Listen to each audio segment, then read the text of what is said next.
Bismillahirrahmanirrahim. Assalamu alaikum. This is Muhammad Shah Islam. Welcome to all of you in education second year chapter number 1 and lecture number 10. Today we are going to study Ibn Khaldun's educational services and thoughts. علامہ ابن خلدون کی تعلیمی خدمات اور تعلیمی فکر. رب اشرح لی صدری ویسر لی امری واحلل عقدۃ من لسانی یفقہوا قولی. عزیز طالب علموں، جیسا کہ ہم نے امام غزالی رحمۃ اللہ علیہ کی تعلیمی فکر جو ہے وہ کمپلیٹ کر لی ہے، اور اب ہم آپ کے سلیبس میں جو دوسرے مفکر ہیں علامہ ابن خلدون کی تعلیمی خدمات پڑھنے جا رہے ہیں. جیسا کہ میں آپ کو پہلے بتا چکا ہوں کہ آپ کے سلیبس میں 4 مفکر تعلیم شامل کیے گئے ہیں.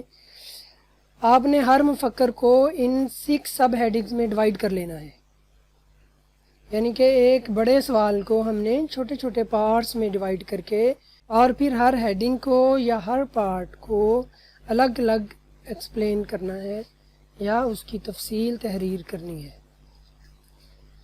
تو ہمارے پاس یہ جو 6 ہیڈنگز ہیں اس میں سب سے پہلی ہے تعارف، سیکنڈ ون ہے تعلیمی تصورات، تھرڈ ہیڈنگ ہے مقاصد تعلیم، فورتھ ہیڈنگ ہے نصاب تعلیم، ففتھ ون ہے طریقہ تدریس، اور لاسٹ ون ہے استاد شاگرد کے تعلقات. تو چاروں مفکرین میں اور امام غزالی میں بھی یہی 6 کی 6 تھی. اب ہم آگے بڑھتے ہیں. سب سے پہلے ہم ابن خلدون کی تعلیمی خدمات میں ان کا تعارف بیان کرتے ہیں. تعارف میں میں نے آپ کو بتا دیا تھا کہ آپ جس مفکر کا تعارف بیان کر رہے ہو تو اس میں چند ایک باتوں کا دھیان کرنا ہے. اس میں چھوٹی چھوٹی ہیڈنگز بھی سب ہیڈنگز آپ ڈال سکتے ہو، جیسے ڈیٹ آف برتھ ڈال دو، ڈیٹ آف ڈیتھ ڈال دو، ان کا پورا نام ڈالنا ہے، ابتدائی تعلیم کہاں سے حاصل کی، کس علاقے میں وہ اس کے بعد پڑھتے رہے ہیں، اعلیٰ تعلیم کے لیے کہاں گئے، کون سے سبجیکٹ میں دلچسپی تھی اور مہارت حاصل کی، اور اگر وہ کسی یونیورسٹی یا ادارے میں پڑھاتے رہے ہیں تو اس کا ذکر کرنا ہے، اور ان کی مشہور تصانیف کا ذکر کرنا ہے. تو ہم علامہ ابن خلدون کی تعلیمی خدمات میں ان کے تعارف کی طرف بڑھتے ہیں. تو علامہ صاحب 1332 عیسوی میں پیدا ہوئے اور 1406 عیسوی میں ان کا انتقال ہوا. علامہ صاحب کا جو پورا نام تھا وہ ہے ولی الدین عبد الرحمن. تعلیم کا آغاز انہوں نے حفظ قرآن سے کیا اور اپنے والد صاحب سے شروع کی. اس کے بعد تیونس کے علماء سے استفادہ، لغت میں شعر و شاعری، فقہ اور حدیث میں خصوصی دلچسپی لیتے تھے اور انہی سبجیکٹ میں انہوں نے مہارت حاصل کی. روزگار کے لیے تیونس کے امیر کے دربار میں کاتب کی حیثیت سے کام کرتے رہے اور مختلف اوقات میں وزارت کے عہدے پر بھی فائز رہے. جامعہ ازہر میں فقہ بھی پڑھاتے رہے. جامعہ ازہر اس دور کی ایک بین الاقوامی شہرت کی یونیورسٹی تھی. اس کے اندر وہ ٹیچنگ کرتے رہے اور قاضی القضاء بھی رہے، یعنی کہ چیف جسٹس کے عہدے پر بھی فائز رہے. اور آپ کی مشہور تصانیف میں سے جو ایک تصنیف ہے اس کا نام ہے مقدمہ ابن خلدون، اور اسی کے اندر ایک انہوں نے چیپٹر ڈالا ہوا ہے تعلیم و تعلم کا. ایجوکیشن سے ریلیٹڈ جتنی بھی ان کی خدمات ہیں اور ان کی تھاٹس ہیں وہ ساری کی ساری اسی چیپٹر میں آتی ہے. یہ چیپٹر بھی کئی 100 صفحات پر مشتمل ہے، اور مقدمہ ابن خلدون بک بھی بہت سی جلدوں پر مشتمل ہے، اور یہ ایک پورے کا پورا انسائکلوپیڈیا ہی ہے. اب ہم تعلیمی تصورات کی طرف بڑھتے ہیں. ابن خلدون نے تعلیمی تصورات میں جو نئی بات کی ہے سب سے پہلے وہ بیان کریں گے. اس کے بعد امام غزالی رحمۃ اللہ علیہ کی طرف سے جو تصورات بیان کیے گئے ہیں وہ بھی یہاں پہ درج کر سکتے ہیں. لیکن جو بات خصوصی طور پر علامہ صاحب نے فرمائی ہے تو اس کو آپ صرف علامہ ابن خلدون کے ہی تعلیمی تصورات میں لکھیں گے، کسی اور میں نہیں لکھیں گے، اور سب سے پہلے خصوصی طور پر یہ بات لکھیں گے. تو علامہ صاحب کے نظریات میں جو خاص بات ہے وہ کہتے ہیں کہ انسانی فطرت کا سیکھنے کا تقاضا ہے۔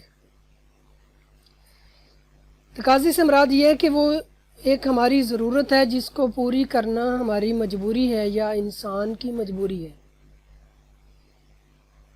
بیسک علم حاصل کرنا تو تمام جانداروں کی مجبوری ہے، اگر وہ نہیں حاصل کر پائیں گے تو سروائیو نہیں کر پائیں گے۔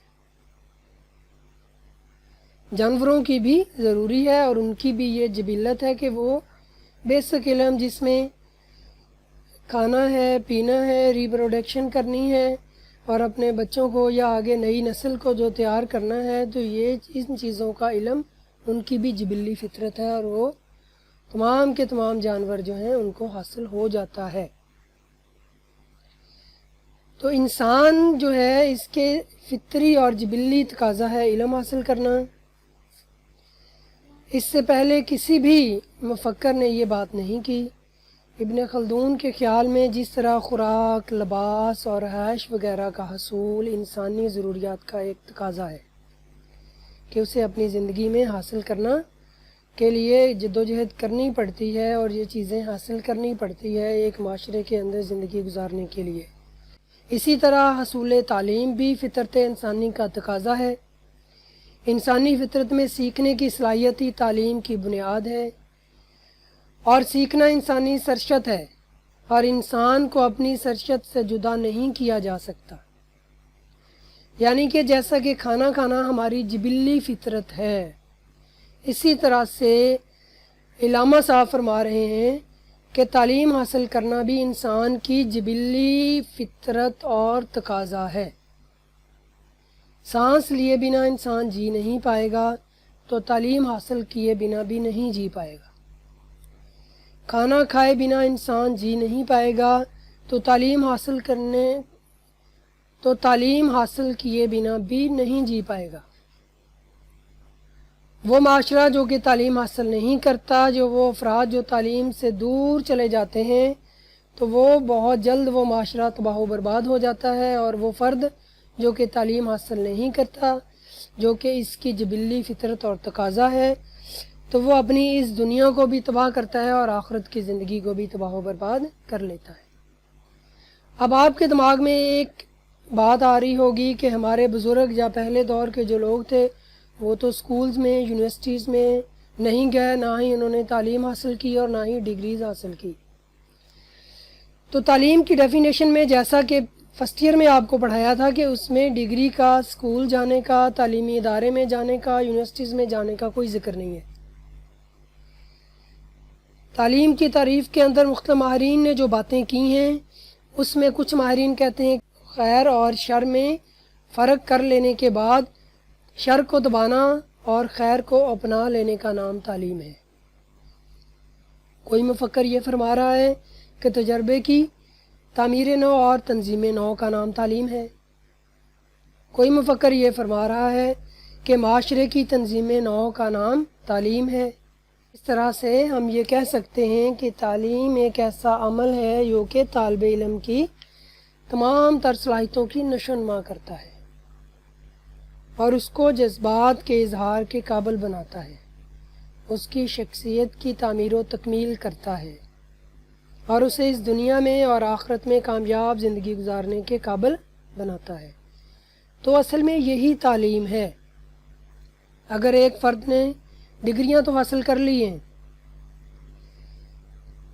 بٹ اس کی زندگی کے جو نشو و نما کے پہلو ہیں وہ پوری طرح سے ہما پہلو نشو و نما نہیں ہو پائی، اسے اپنے جذبات کے اظہار کا طریقہ نہیں آتا، اس کی شخصیت کی تعمیر و تکمیل نہیں ہو پائی،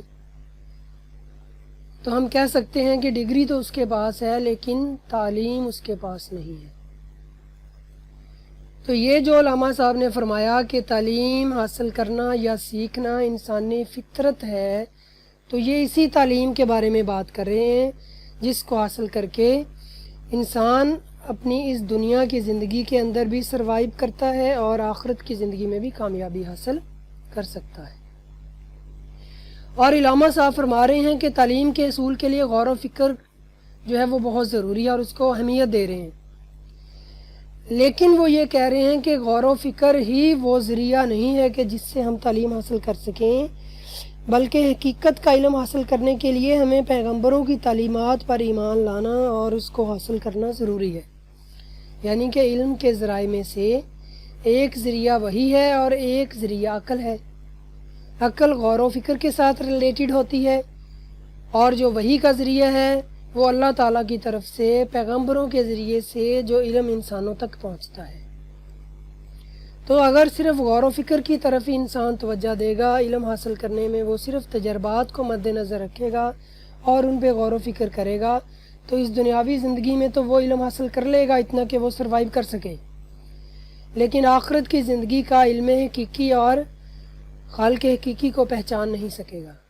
تو اس لیے علامہ صاحب غور و فکر کو اہمیت دیتے ہیں، لیکن حقیقت تک رسائی کے لیے وہ بھی وحی کے علم کی طرف زیادہ زور دے رہے ہیں۔ باقی تعلیمی تصورات جو امام غزالی کے تھے وہ ہم یہاں پہ لکھ سکتے ہیں کہ حقیقت تک رسائی تعلیم کے بغیر ممکن نہیں ہے۔ پیغمبروں کو جو علم وحی کے ذریعے سے پہنچتا ہے وہی سچا اور حقیقی علم ہے۔ عقل علم کا منبع ہے، اور عقل انسان کے اندر غور و فکر کا مادہ پیدا کرتی ہے۔ اللہ سبحانہ و تعالیٰ نے انسان کو تعلیم کے ذریعے کائنات کو مسخر کرنے کی صلاحیت دی۔ انسان کی سب سے بڑی فضیلت علم ہے۔ علم میں بے پناہ قوت ہے، یہ ساکن نہیں بلکہ رواں دوا ہے جس میں ہر لمحہ اضافہ ہوتا رہتا ہے، تجربات سے انسان سیکھتا رہتا ہے۔ علم کی وجہ سے ہی انسان انسانیت کے درجے پر فائز ہے۔